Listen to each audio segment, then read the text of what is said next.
The Senate has changed, some for the good, some for the bad. I want to say this, though. It isn't the same as when I first came here. There's change in everything.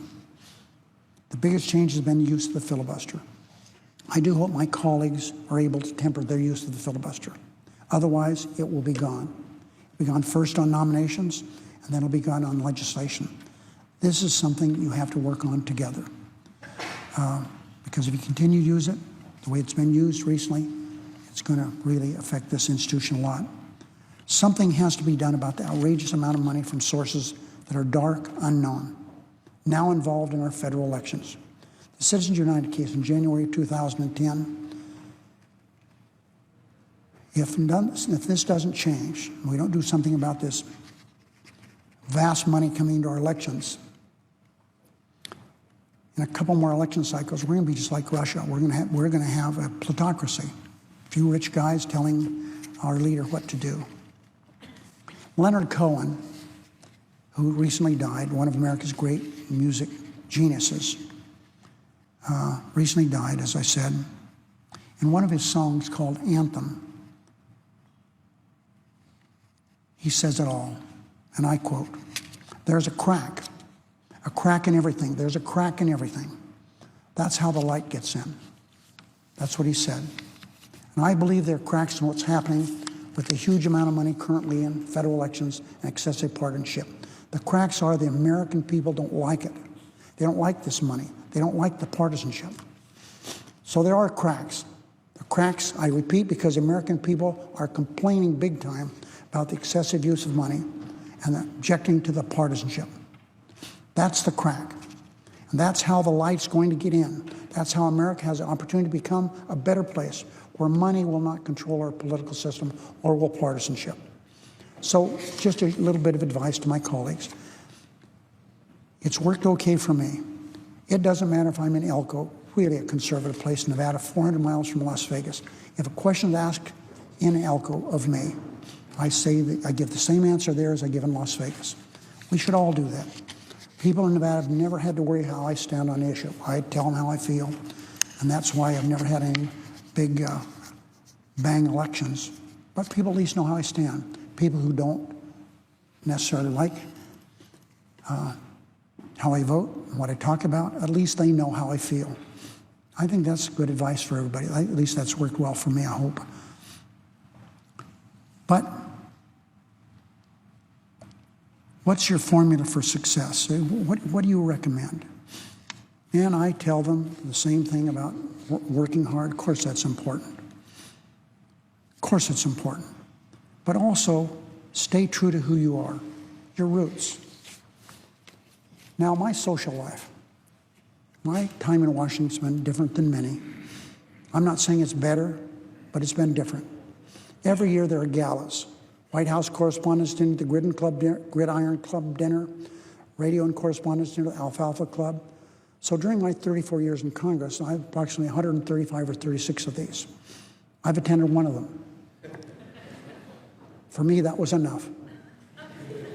I've attended one congressional picnic in 34 years. That was because my son Key had a girlfriend named Miley, and he wanted to impress her. And I guess he did, because they're married. But one was enough for me. I've attended one state dinner. That's because I had a son who spent 2 years in Argentina. I wanted to meet the president of Argentina. I did that for my son Rory. But one was enough. I haven't been to another one. I've never been to a White House congressional ball that's going to be held tonight. I guess haven't been inquisitive how it would be, but I don't want to go. I've seen one World Series. That was enough. I've been to one Super Bowl. That was plenty. I've flown once in an F-18, and that was enough. So I've gone over the years to hundreds of fundraisers for my friends and colleagues, but everyone has to acknowledge I can get in and out of those pretty quick. So let me talk about the press a little bit and their responsibility as I see it. We're entering a new Gilded Age, and it's never been more important to be able to distinguish between what is real and what is fake. We have lawmakers pushing for tax cuts for billionaires and calling it populism. We have media outlets pushing conspiracy theories disguised as news. Separating real from fake has never been more important. And I wish I have met him, but I wish I could sit down and talk to him sometime because I so admire Pope Francis. Here's what he said yesterday, and this is a quote.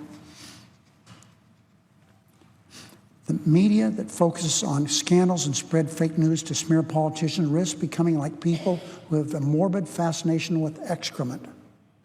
That's what Pope Francis said. He added that using communications for this rather than educate the public amounted to a sin.